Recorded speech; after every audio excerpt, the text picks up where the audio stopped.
T'as pris 20 ans ce matin à Paris, par défaut. T'as une bonne nouvelle? On se connaissait sans se connaître, mais on savait qu'on avait des sensibilités, je crois, communes, un truc comme ça qui s'est passé. Va te garder ici en sécurité, au soleil. On a nos différences, ça a été immédiat, ça a été simple, naturel, quoi. Ouais, on s'était croisés, mais la première vraie soirée qu'on a passée ensemble, c'était à Alger. C'était quelques mois avant le tournage, on s'est retrouvés en bas de l'hôtel, et puis on est allé passer toute la soirée, on a dîné, on a pris le temps, et on se lâchait plus, on avait plein de choses à se raconter, mais comme si on se connaissait déjà depuis longtemps, en fait. C'est vrai qu'on parlait du métier d'acteur avec les mêmes mots, je crois. Ouais, c'est ça, il y avait ce côté, ah ouais, toi aussi, ah ouais, donc c'était comme une reconnaissance, et finalement, nos deux personnages, il y a un peu cette chose-là, c'est-à-dire qu'ils se connaissent depuis qu'ils ont 12 ans, 16 ans, et tout ça, et ils ont encore des choses à se raconter comme si c'était la première fois. C'est-à-dire qu'il y a toujours une nouvelle histoire. Il attrape le petit Tony, il ouvre la fenêtre, il le jette. Et au moment où il le jette, l'autre il ouvre un œil et il se met à hurler. Peut-être oui, il y a parfois des moments d'ennui, mais il y a une chose qui s'épuise pas. L'amitié, ça s'épuise pas. Pourquoi tu me fais des clins d'œil quand tu me parles? Tu veux me baiser? Tu veux le baiser? Dans le film, il y a les hauts, il y a les bas, il y a les moments où ils ont beaucoup d'énergie, les moments où il y en a un des deux qui dort sur le canapé, l'autre qui le regarde, qui va un peu plus loin. Cette histoire d'amitié, c'est vraiment une grande histoire d'amour dans le film.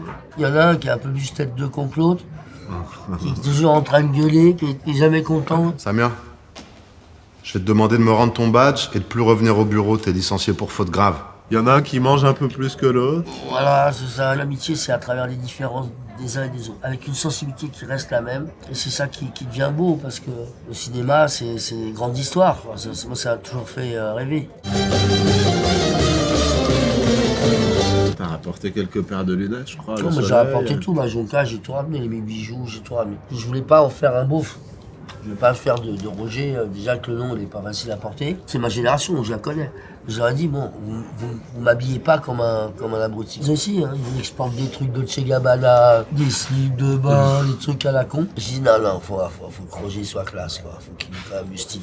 Des essayages des costumes, c'est vraiment un moment important. C'est-à-dire que c'est le moment où, de l'intérieur, on sent que ça colle avec le personnage ou avec ce qu'on imagine du personnage. Et puis après, dans le miroir, on essaye beaucoup de choses. Et à un moment, on voit quelque chose et on se dit, ah, peut-être qu'il y a quelque chose de cette ligne-là. Au début, j'imaginais pas forcément ce style vestimentaire. On a l'impression qu'Omar, il est parti avec 40 valises de vêtements en Algérie. Et ouais, voilà, il y a un côté manouche aussi dans ce personnage. Dans leur relation, qui est à la fois une relation d'enfance, quand ils se préparent pour sortir au cabaret, on avait commencé la scène. D'abord, chacun vérifie que tout colle bien, que le costume est bien ajusté. Qu'il n'y a pas un faux pli. Entre nous, l'air de rien. Mais quand on arrive, on fait comme si tout avait été mis en place. C'est des trucs de môme, ça. Mais ça ne les empêche pas de rire de la violence qu'ils peuvent commettre, quoi. Ça les fait marrer, ça leur appartient. Ça fait pas rire tout le monde. Je rigole! Ah, et peut-être qu'ils ont cette chose qu'on aime, en tout cas que moi j'aime des fois dans les bandits des films quand ils sont bien faits, c'est-à-dire qu'il y a quelque chose où à la fois ils sont un peu effrayants, on traverserait pas forcément la rue pour aller leur serrer la main, et en même temps le cinéma nous permet de passer du temps avec eux, dans le confort de notre fauteuil, dans la salle. C'est un truc que j'aime bien des fois, de m'approcher grâce au cinéma de gens où dans la vie j'irais pas forcément passer toute la soirée avec en tout cas.